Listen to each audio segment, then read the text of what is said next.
এখন আমরা ওই সাইডে যাবো।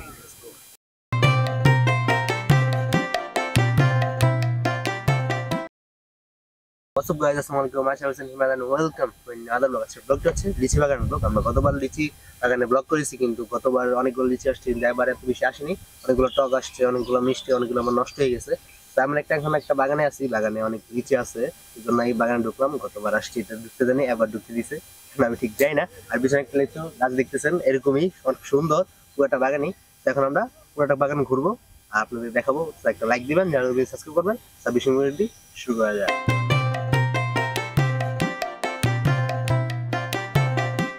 লাল সবুজের এই বাংলাদেশের মাটি ও প্রকৃতির অপরূপ সৌন্দর্য মুগ্ধ করে যে কাউকেই।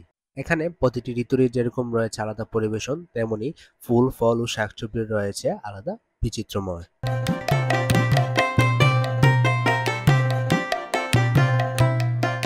দর্শক, খুঁজে দেখার গল্পে আমরা আজকে এসেছি গোপীনাথপুরের ঐতিহাসিক লিচুর বাগানে।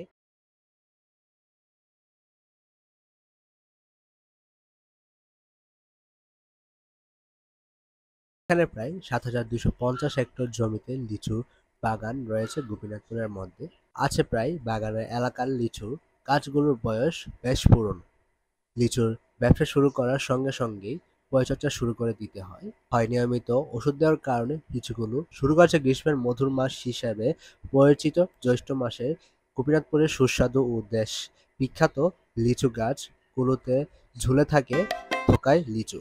সবুজ পাতা মাঝে টকটকে লাল লিচু বাগানে সৌন্দর্য সৌন্দর্য বাড়িয়ে তুলেছে। দ্বিগুণ জ্যৈষ্ঠ মাসের শুরুতেই বেদানা বোম্বাই জাতের লিচু আসতে শুরু করে।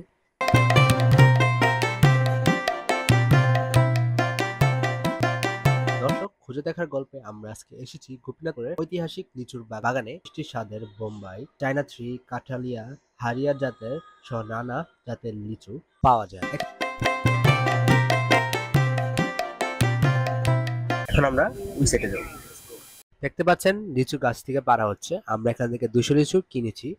200 লিচু 600 টাকা আসে, কিন্তু আমাদের থেকে 500 টাকা রাখছে, 100 টাকা কম রাখছে। কারণ আমরা 200 লিচু নিয়েছি, এই জন্য কম রাখছে আর কি। সো 100 লিচু নিলে 300 টাকা দিতে হবে, 100 বেশি নিলে কম রাখে। গাছ থেকে লিচু পাড়া শেষ, এখন লিচুগুলো গনে 200 লিচু গনে আমাদেরকে দিয়ে দিবে। এই হচ্ছে আমাদের 200 লিচু। সো আজকের ব্লগটি এ পর্যন্তই। ভালো একটি লাইক দিবেন, যার জন্য তুমি সাবস্ক্রাইব করবেন। আর নেক্সট ব্লগ কি চান অবশ্যই কমেন্টে জানাবেন। আমি চেষ্টা করবো আমবাগে ব্লগ করার জন্য। টাটা, এখন খোদা হাফেজ, বাই বাই, দেখুন ব্লগে, বাই।